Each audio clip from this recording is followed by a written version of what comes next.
Hello core coders, welcome back to our channel. ఇవాల్టి మన సెషన్లో అసలు మెడికల్ కోడింగ్ అంటే ఏంటి, అది ఎలా చేస్తాము అనేది మనం చూడబోతున్నాం. యూజువల్లీ మన ఇండియాలో మనం సిక్ అయితే ఒక ఫిజిషియన్ లేకపోతే ఒక డాక్టర్ దగ్గరికి వెళ్తాం కదా. వెళ్ళినప్పుడు మన పాకెట్లో నుంచి మనీ ఇవ్వాలి. లైక్ ఫస్ట్ ఒక 700 అనో 600 అనో ఫస్ట్ మనీ పే చేసిన తర్వాతనే మనం ఫిజిషియన్ని చూడగలుగుతాం. ఫిజిషియన్ దగ్గర దాకా వెళ్ళగలుగుతాం. అండ్ మనం కట్టిన మనీ ఒక 1 వీక్ కనో 2 వీక్స్ కనో వ్యాలిడిటీ ఉంటుంది. బట్ యూఎస్ సిటిజన్స్కి అట్లా అవసరం లేదండి. అక్కడున్న ప్రతి ఒక్కళ్ళు ఇన్సూరెన్స్ని కట్టుకుంటూ ఉంటారు. సో దట్ వాళ్ళు ఎప్పుడు కావాలంటే అప్పుడు based on the physical condition వాళ్ళు వెళ్ళి ఫిజిషియన్ని మీట్ అవ్వచ్చు. దెన్ ఇప్పుడు ఆ ఇన్సూరెన్స్కి సంబంధించిందే మనం చేసే మెడికల్ కోడింగ్ అనమాట. అదే మనం ఇన్ డీటెయిల్ ఈ వీడియోలో చూడబోతున్నాం. మనం స్టార్ట్ చేసే ముందు కొన్ని ఇంపార్టెంట్ టర్మినాలజీస్ ఉన్నాయి related to medical coding. First అవేంటో చూద్దాం. సో ఫస్ట్ వచ్చేసరికి పేయర్ అండి. పేయర్ అంటే ఇన్సూరెన్స్ కంపెనీ వాళ్ళు. అండ్ ఇన్ష్యూర్డ్, ఎవరైతే ఇన్సూరెన్స్ తీసుకున్నారో వాళ్ళని ఇన్ష్యూర్డ్ అంటారు. నా డిపెండెన్స్, ఇప్పుడు నేను తీసుకున్నాను అనుకోండి ఇన్సూరెన్స్, నేను ఇన్ష్యూర్డ్. అలానే నేను నా ఫ్యామిలీ మెంబర్స్ అంటే నా పేరెంట్స్కనో నా భర్తకో నా పిల్లలకో తీసుకుంటాను కదా, ఇప్పుడు నా పేరెంట్స్ నా పైన డిపెండెన్స్ అవుతారు. అండ్ ఫిజిషియన్ లేకపోతే ప్రొవైడర్ అంటాము. వాళ్ళు ఎవరంటే నన్ అదర్ దాన్ మన డాక్టర్. మెడికల్ కోడింగ్ టెర్మినాలజీలో డాక్టర్ని ఫిజిషియన్ అంటాము.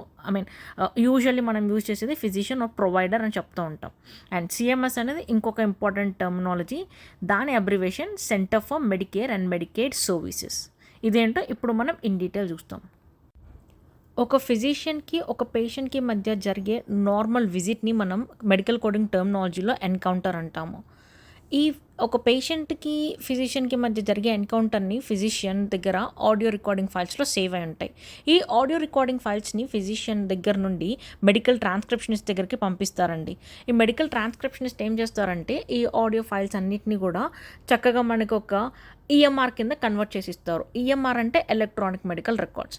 నౌ ఈ ట్రాన్స్క్రిప్షనిస్ట్ దగ్గర ఉన్న ఎలక్ట్రానిక్ మెడికల్ రికార్డ్స్ని మెడికల్ కోడింగ్ వాళ్ళకి పంపిస్తారు. ఇక్కడ మెడికల్ కోడింగ్ వాళ్ళు ఆ పర్టికులర్ చార్ట్ చదివి ఒక్కొక్క పేషెంట్ ఒక ఫైల్ ఉంటుంది కదా, ఆ ఫైల్ని చదివి అందులో డేటా ఏదైతే ఉందో దాన్ని కన్వర్ట్ చేస్తారనమాట. సో ఇప్పుడు ఈ మెడికల్ కోడింగ్ వాళ్ళ చేతుల్లోంచి ఫైల్ మెడికల్ బిల్లింగ్ దగ్గరికి వెళ్తుంది. బిల్లింగ్ వాళ్ళు ఫిక్స్ చేస్తారు. ఒక్కొక్క కోడ్కి మనం వేసిన కోడ్స్కి వాళ్ళు ఫిక్స్ చేస్తూ ఉంటారు ఇంత అమౌంట్ వెళ్ళాలి ఫిజిషియన్కి అని చెప్పేసి. దెన్ ఆ బిల్లింగ్ని బట్టి ఇన్సూరెన్స్ కంపెనీ వాళ్ళు ఫిజిషియన్స్కి మనీ పే చేస్తారు. This is actual process.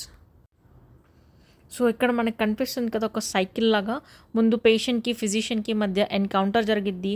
అక్కడ ఆడియో ఫైల్స్ ట్రాన్స్క్రిప్షనిస్ట్ దగ్గరికి వెళ్తాయి. అక్కడ నుంచి ఈఎంఆర్ కింద కన్వర్ట్ అయ్యి మెడికల్ కోడింగ్ జరుగుతుంది. తర్వాత బిల్లింగ్ జరుగుతుంది. తర్వాత ఆ బిల్లింగ్కి క్లెయిమ్ సబ్మిషన్ జరిగిద్ది. మళ్ళీ ఒకసారి ఇదే సైకిల్ మొత్తం రిపీట్ అవుతూ ఉంటుంది.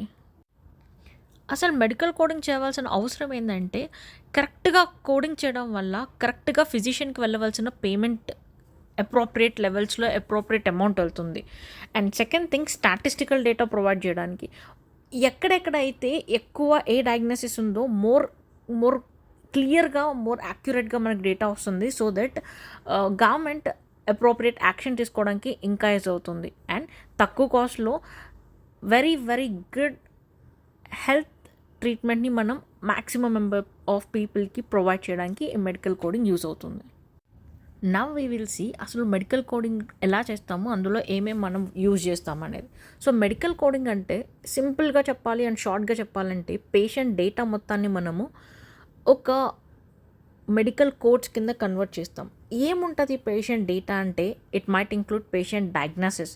అది పేషెంట్కి ఉన్న డయాగ్నోసిస్ కావచ్చు. డయాగ్నోసిస్ అంటే it can be an injury, it can be illness, any disease or any disorder, ఏవైనా కానీ ఎనీ ఎయిల్మెంట్స్ ఏమన్నా ఉంటే వాటిని మనం కన్వర్ట్ చేస్తాం.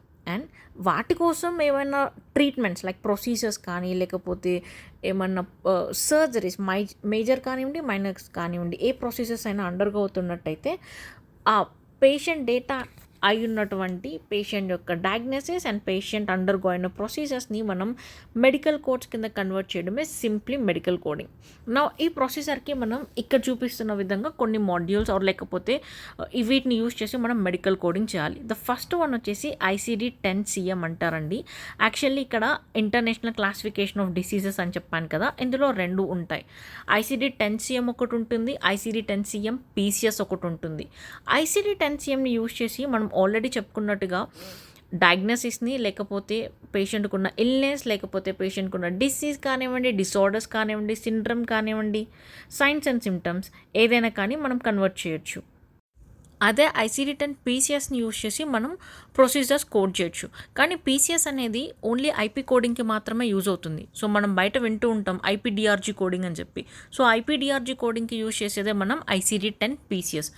అందులో ప్రొసీజర్ కోడింగ్ చేస్తాం. అండ్ నెక్స్ట్ వన్ వచ్చేసి CPT. దీన్ని కరెంట్ ప్రొసీజరల్ టర్మినాలజీ అంటారు. అండ్ దీన్ని యూజ్ చేసి మనము ప్రొసీజర్స్ కోడ్ చేయొచ్చు. గుర్తుపెట్టుకోండి, డయాగ్నోసిస్ని కానీ డిజార్డర్స్ని కోడ్ చేయాలంటే ICD-10 వేరాస్ ప్రొసీజర్ని కోడ్ చేయాలంటే మనం ఈదర్ IP వాళ్ళకైతే PCS యూజ్ చేస్తాం, ICD-10 PCS. అదే కాకుండా CPT అని ఇంకొకటి ఉంటుంది, దీన్ని యూజ్ చేసి మనం ప్రొసీజర్స్ని కోడ్ చేయొచ్చు. ఇంకొకటి వచ్చేసి HCPCS. దీన్నే షార్ట్కట్లో HCPCS అంటాము, health care common procedural coding system. So దీన్ని యూజ్ చేసి durable medical equipments like surgery టైంలో యూజ్ చేసే ఎక్విప్మెంట్స్ ఏవైతే ఉన్నాయో వాటన్నిటిని కోడ్ చేయడానికి ఈ HCPCS అనే సిస్టమ్ ఆఫ్ కోడింగ్ని యూజ్ చేస్తూ ఉంటాం.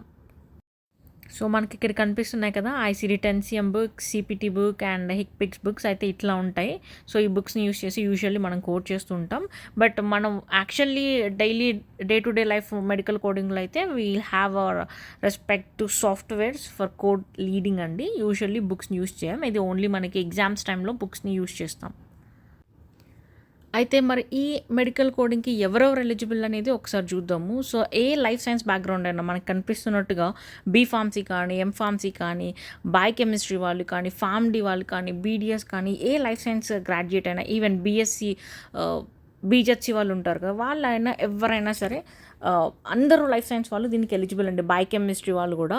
కాకపోతే మనము ఒకవేళ మీరు CPC సర్టిఫికేషన్ లేకపోతే ఏ సర్టిఫికేషన్ చేసినా సరే, మీరు నాన్ లైఫ్ సైన్స్ బ్యాక్గ్రౌండ్ అయిన వాళ్ళైనా సరే మీరు మెడికల్ కోడింగ్లో మీ కెరియర్ని స్టార్ట్ చేయొచ్చు. అసలు సర్టిఫికేషన్ ఏంటి, ఎన్ని టైప్స్ ఆఫ్ సర్టిఫికేషన్స్ ఉంటాయనేది will check in next video.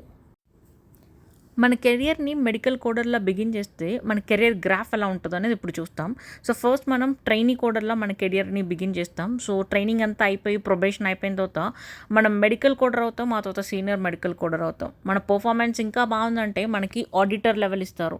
ఆ తర్వాత మనం QA కానీ, లేకపోతే ట్రైనర్ కానీ, లేకపోతే క్వాలిటీ అనలిస్ట్ అయినా అవుతాం. ఆ నెక్స్ట్ లెవెల్ ఇంకా TL. సో అక్కడి నుంచి మనకు తెలిసిందేగా సీనియర్ TL, AM మేనేజర్, అలా VP దాకా వెళ్ళొచ్చు. నవ్ మనం మెడికల్ కోడింగ్లో శాలరీ ఎంత ఇస్తారు, one of the most important topics కదా.